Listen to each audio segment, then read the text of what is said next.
Hello, my name's Alan Dempsey and I'm the project manager for Print City, which is Manchester Metropolitan University's 3D printing facility. We led Work Package 2, Polymer 3D printing on the WIP project. As part of Work Package 4, Skills and Training, we've developed a series of short videos presenting different parts of the 3D printing process. In the fourth session, I'll provide a short overview of the 3D scanning workflow, including the variety of scanning technologies and how to get training. I'll finish the session with a short case study of how we use 3D scanning in Work Package 2. 3D scanning is the technique used to acquire data to generate a 3D model. In session 3, we reviewed how to prepare a 3D model using computer-aided design software. 3D scanning can be used to capture data of the environment that you need to be modeled around or within, or to reverse engineer existing parts. It's important to note that when reverse engineering any parts, you must check the intellectual property of existing designs and seek written permission from the manufacturer before manufacturing existing part designs. Some of the benefits of 3D scanning include high precision data accuracy for some scanning technologies, rapid data acquisition where 3D modeling might be too difficult.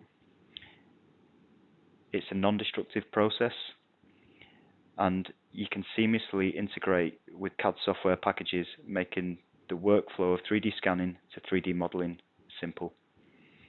There are a number of things to consider when 3D scanning, including the environment, the lighting, the surface finish of the part, and the geometry.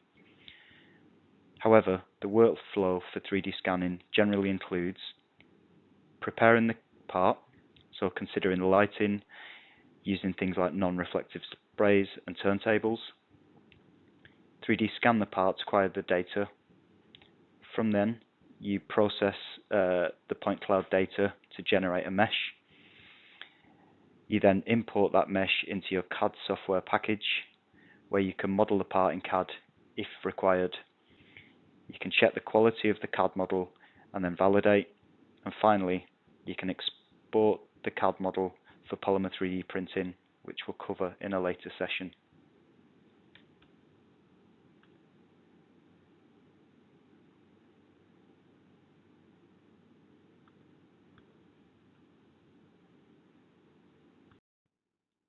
Three D scanning encompasses various different technologies, each suited to different applications and environments. Here's an overview of the primary types. So there's laser scanning, technologies such as LiDAR, structured light, which is a 3D scanning method that uses projected light patterns to capture the shape of an object. Time-of-flight cameras, a technique used to determine the distance to a target object by measuring the time it takes for the light signal to travel to the object and back to a sensor. Structure from motion, or photogrammetry, process of creating 3D models from multiple overlapping 2D photographs. Computer tomography, or CT scanning, is a non-destructive testing method that uses X-rays to create a detailed 3D image of internal and external structure of parts. And finally, contact-based scanning, a measurement technique where a physical probe touches the surface of an object to capture its shape and dimensions. Each scanning technology comes with its own pros and cons, including accuracy, the cost for things like the scanner itself, IT equipment, and any software, material limitations, complexity, and the learning curve for the workflow, to name but a few. Once a 3D scanner and associated software has been identified and procured, there are a number of training providers offering accredited training for both the scanner and the software. This is often provided by the company selling the scanner. There are predominantly two technologies used on Work Package 2. Both of them were surface scanning technologies, not allowing the capturing of any internal data. The first was structured light, which uses an LED to project a pattern to measure any deformations on the surface of a part. It's a lower precision method, and it's good for medium to large objects and full assemblies. The Artec Leo that you can see on the right is a mobile scanner. The second is a laser triangulation technique. Uses a high exposure laser. The scanner calculates the depth of the surfaces of the part. It's the highest precision scanner that we have in Print City, and it's good for very small parts with intricate details. This technology on the bottom right isn't mobile, and all parts that were scanned using this technology had to be brought to the Print City lab. So here is the short case study of where we use 3D scanning on Work Package 2. This is the trickling filter nozzle, and it distributes water at the start of the process. There was two challenges really. It was the original part was obsolete, and the engineers couldn't source new parts. They only needed 50, and it wasn't really financially viable to go and have them remanufactured using traditional techniques. The site team were already exploring 3D printing in collaboration with the Wigan workshop, and we found that the engineers had identified 3D printing as the correct application.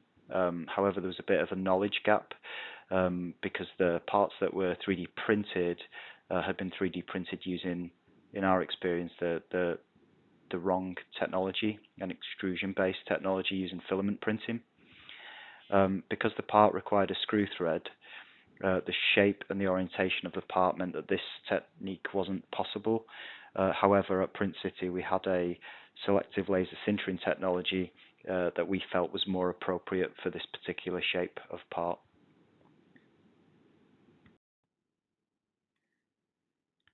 So as you can see here on the bottom left, we've taken that 3D scan data and converted it into a 3D model. With this 3D model, we were then able to 3D print it using a technology called selective laser sintering, a powder-based 3D printing technology, and we've printed it in a nylon 12 material. This gave us the ability to print the screw thread, and the nylon 12s are more durable material for these particular requirements. With the 3D printed part, it was then brought to the site and tested to make sure that it performed its function and fits with the existing pipework, which it did. But the engineers came back to us and asked us if we could make a design improvement. So what they'd asked for is, as you can see on the bottom right, a removable cap to be installed onto the part as well. Because these parts clog or block over time, having that second screw thread and being able to take that cap off meant that the site engineers were able to unblock the part as they clogged up to potentially extend the life of this particular trickle filter nozzle. So there you can see an example of where we use 3D scanning on Work Package 2. So with that, I'd like to thank you for your time and hopefully see you on the next session.